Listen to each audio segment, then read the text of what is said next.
안녕하십니까? 인생의 복잡한 문제들을 말씀으로 단칼에 해결해주는 김종근 목사의 쾌도 남마입니다.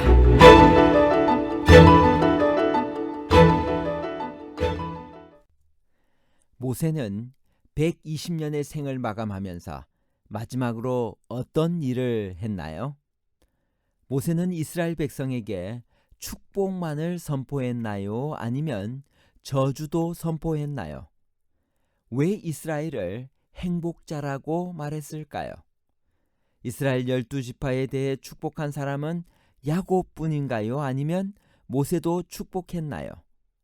야곱의 축복과 모세의 축복에 관한 복잡한 문제를 하나님 말씀의 가르침으로 명쾌하게 해결해 드리겠습니다. 신명기 33장에서 모세는 무엇이라고 불리고 있나요? 얼마나 영광스러운 호칭인가요?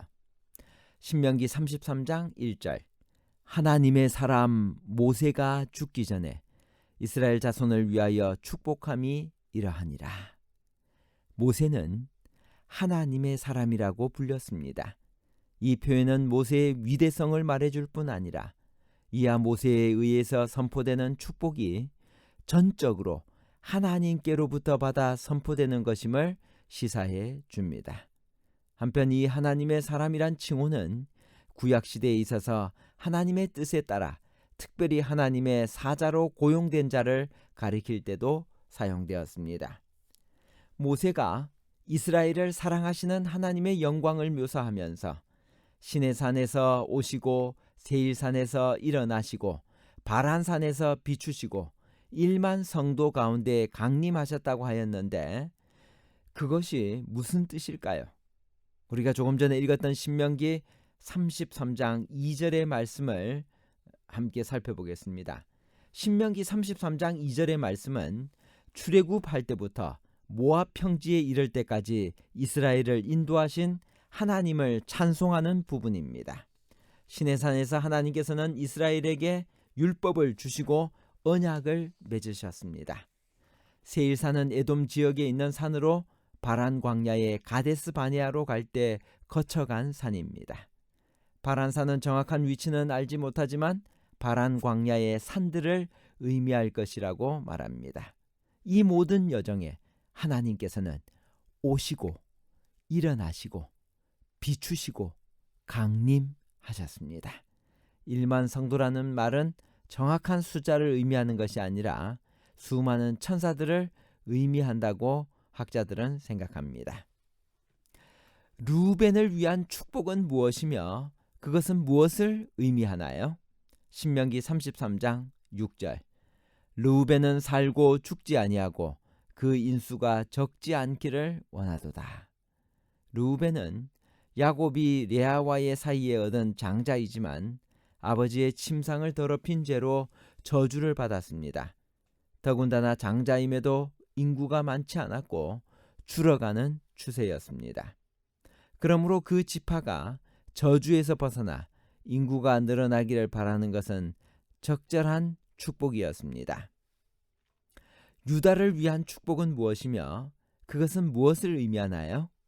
신명기 33장 7절 유다에 대한 축복은 이러하니라 일렀을 때 여호와여 유다의 음성을 들으시고 그 백성에게로 인도하시오며 그 손으로 자기를 위하여 싸우게 하시고 주께서 도우시고 그로 그 대적을 치게 하시기를 원하나이다.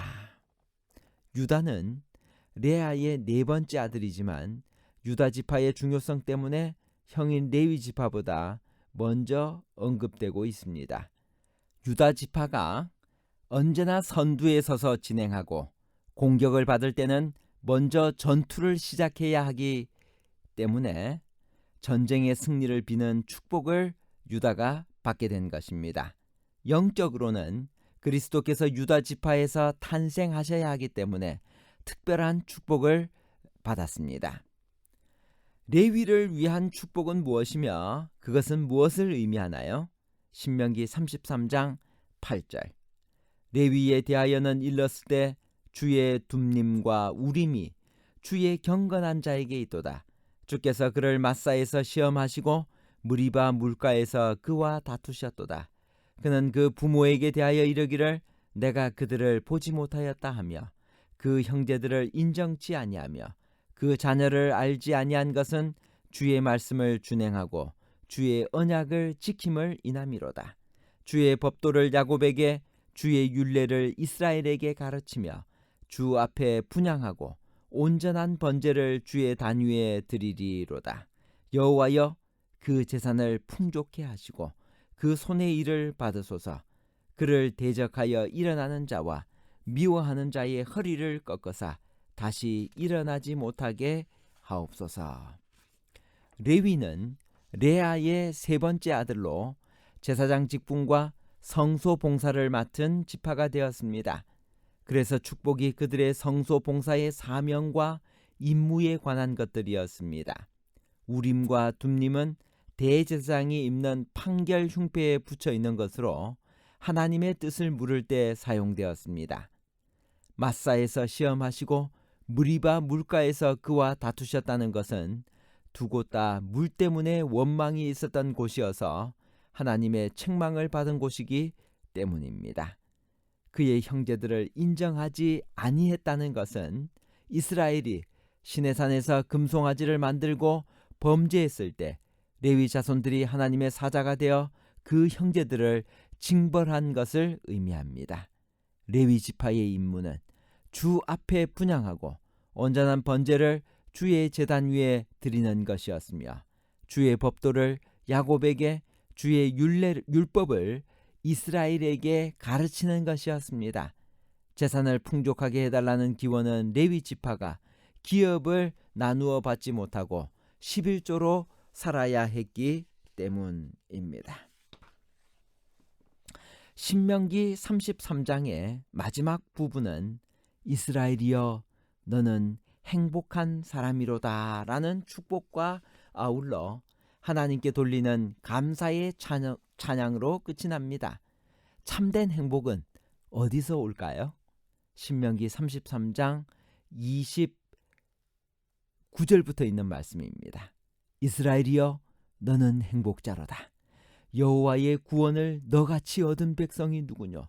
그는 너를 돕는 방패시요 너의 영광의 칼이시로다.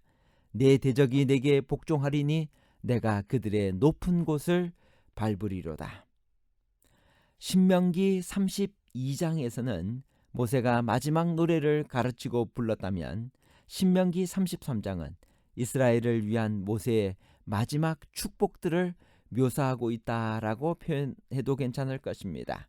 모세가 죽음을 앞두고 이스라엘 12지파를 향하여 선포한 축복을 우리가 지금까지 살펴보았습니다. 이 축복은 450년 전 야곱이 그의 12아들을 향해 선포한 예언과 내용상 거의 유사합니다. 그 내용이 창세기 49장에 나옵니다. 그러나 각 지파에 대한 축복과 저주를 동시에 언급했던 야곱의 예언과는 달리 모세는 철저하게 축복만을 예언하고 있습니다. 이는 가나안 입성을 눈앞에 두고 있는 이스라엘에게 용기를 주고 동시에 구속사에서 영적 이스라엘에게 임할 구원의 축복을 예표하고 있는 것입니다. 구조와 선지자 471페이지에 이렇게 말씀하십니다. 마지막으로 모세는 그의 백성들의 회중 앞에 섰다.